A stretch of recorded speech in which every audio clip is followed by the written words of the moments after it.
in your own lives, what you're going to find as you go through this process, that there are so many things that have happened in your life, and those are very important, because it's one thing for someone to teach you and try to induce something new. It's another thing to have already gone through it so you can look back in retrospect and have that and be like, yes, I've seen that before. Yes, I can draw upon that. I can draw upon this. It's all about putting it together like Miyagi did with the wax on, wax off and all that stuff. He had learned it, he just didn't know it yet. Same thing here. A lot of you, after the healing begins now, started experiencing synchronicity, you call it. Things just started happening way too often that it had to be more than coincidence. You started getting messages when you needed them, right? And if you were upset, you started getting hate mail. All these things started happening. Some people didn't know how to handle that. Am I dreaming this whole reality?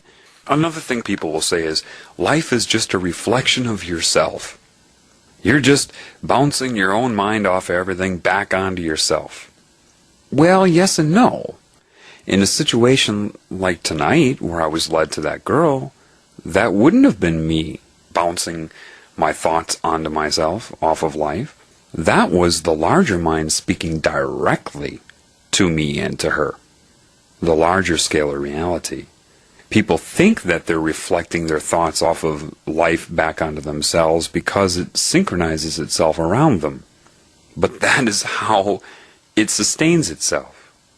Do you understand that? Just like you sustain every part of your body. Yes, it can handle all of you at once. You handle every single cell in your body. Do you know how complex the cellular processes are for each cell? And you do all that. You manage all of that. So what is the creative spirit then? Do you get it yet? It's it's the spirit, man, animating everything, every cell in your body and every person and earth and everything up and up and up. That's creation. It's real. Yes, every animal knows it. Listen, maybe it's time that superior humans catch up to all the other animals. I understand there's this negative cancerous consciousness. Now, I already told you that if your intentions are of love, it will override it. Okay? The more pure your thoughts are as far as the intent, following the flow of the creative force, moving with it, the more things will be positive. But why do I tell you to get out into nature? Why is that a big one? Well, you've got to understand something.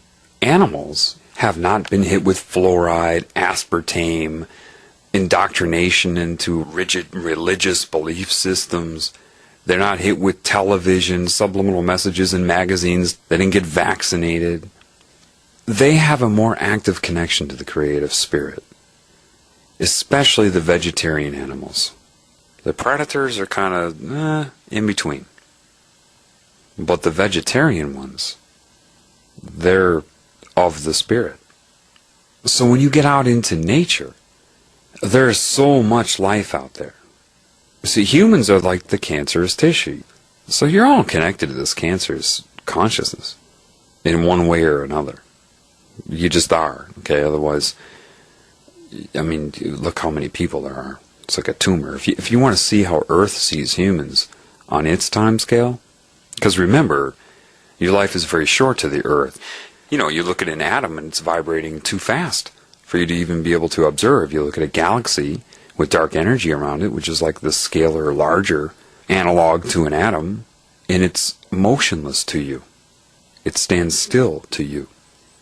And your life, time moves just right, doesn't it? So Earth is on a different time scale than you for its own conscious awareness. So the way Earth would look at you, imagine taking one picture of the demographics of people on Earth every 5 years since the beginning of mankind, and using each picture as one frame in a 30 frame per second video. That would be 150 years per second. And watch that video of the spread of mankind. That's how Earth sees you. It's like a cancerous infection. Kind of. It's like scarlet fever. What's scarlet fever? Well, you have a certain type of bacteria called Streptococcus pyogenes, and it's normal flora inside of you. But sometimes if your bacterial flora goes out of balance or other things that happen that decrease its competition for nutrients, it can overgrow, it can flourish, it can become infective because now it's out competing everything and it's growing too much. And then you get strep throat. You don't always have to contract strep throat from somebody else. It's in you already. But it's not that bacteria that gives you scarlet fever. So how do you get scarlet fever? Well, that's when a virus infects the bacteria. And when a virus infects the bacteria, they call it a phage. All right, that's the name for a virus that infects a bacteria. And what happens? The virus inserts its DNA, and then the enzymes in the bacteria read that DNA, and it transcribes a new genetic sequence, which is spliced into the bacteria's DNA, into its genetic code, and inserted into the bacteria's genetic code. And this new gene sequence transcribes a protein toxin, a poison, that affects you. It's no longer the same strain of bacteria. What do you think they've been doing with you over time? You hear about this, right? Even in religion, the corruption of DNA. Well, how do you think they did that? Other than viruses. A virus isn't alive, people. It's non-metabolizing. And look at it. I mean, either it's single-stranded or double-stranded RNA or DNA, and it just happens to have the perfect vector for infection, a protein capsid that just bonds to the cell receptor, and then it penetrates and injects its genetic material. And it's like a program, because a virus can't hurt you by itself. It can't reproduce by itself. It's not alive. Your enzymes have to read it and create what it tells you to create. If they don't do that, it can't hurt you. It's nanotechnology. See, a microbiology student would be like, well, our professor says that viruses come from the rainforest often because it has a similar temperature to a human's body temperature. Yeah, okay. Come on, people, it's technology, all right? There's no reason for a virus to exist in nature. Think about it. What are the odds of that? That you'd have the correct codons to be a viable fragment of DNA or RNA, and a delivery vector, protein capsid around it? Come on. And look at HIV. With AIDS, you get in your immune system. It'd be good to talk about the immune system right now, because that kind of goes along with what's going on Earth. For your white blood cells, anyway, you have a system. You have different types of white blood cells. You've got your polymorphonucleocytes. Most of you don't care about this, but in case there's those physiology students out there that need to hear the technical stuff, because I'm talking about the spirit, and I won't be qualified to you unless I know what you know.